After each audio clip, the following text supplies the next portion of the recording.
Starting from the base of our endoscope holder, we designed a housing for an aluminum pole that prints in two pieces and snaps together with snap hooks. One side of the base part has an attachment slot for a clamp, which is a C-clamp that is screwed in to provide stability.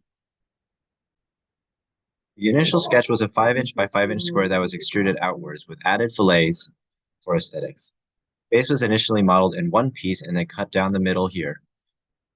Snap hooks were added so that each side can easily connect. The clamp slot was sketched as a rectangle on one side of the base and was extruded for stability. The dimensions of the mount matched the dimensions of the off-the-shelf clamp that we ordered. The first arm is connected to the base with a 2-inch aluminum pole through the insert in the bottom and is also printed in two parts, which are connected with snap hooks. On all of the parts, a snap hook was created in the middle and duplicated using the linear pattern feature.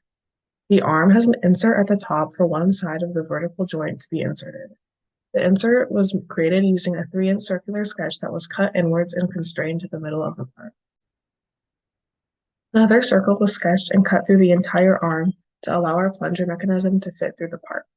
The model is then shelled to a 5mm thickness. The initial sketch is a simple circle that was extruded outwards with added fillets for aesthetic purposes. The middle arm is fairly simple and connects to the rest of the endoscope holder through the vertical joints, which are inserted into these circular cutouts. The initial sketch was created entirely through arcs. The outer arcs match the dimension of the joints and are constrained tangentially. Create the joint inserts. We sketch circles slightly larger than the joint and cut them into the arm. The cut joint insert was then mirrored around this plane to create symmetry.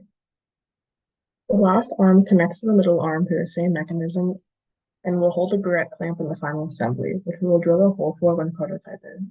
The sketch consists of two arcs, one of which is sized to house a vertical joint. The arcs are connected with two lines and are constrained tangentially.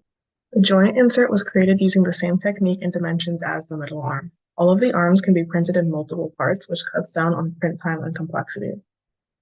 For this part, if we wanted to break it up into multiple parts for printing, we would just cut it in half along plane.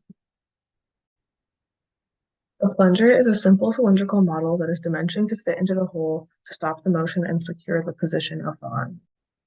The horizontal joint sits inside the first arm, and the equally spaced holes allow for a wide range of swiveling motion. The holes are modeled and duplicated using the linear pattern feature. To better control the movement of the endoscope holder, we modeled a pin that can be inserted through a slot to the first arm to stop the motion.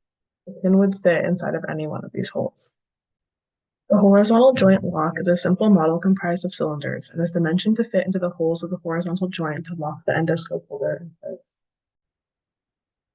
The vertical joint mechanism is a cylinder with teeth, which we duplicate for each arm.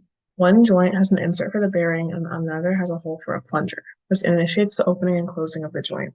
We simply duplicate the part and change the size of the hole to account for which side the joint is on. This is the plunger side of the model, which is exactly the same as the bearing side, but has a smaller hole to fit our pin mechanism. This is the bearing side, which has a hole that is dimensioned to fit an off-the-shelf bearing.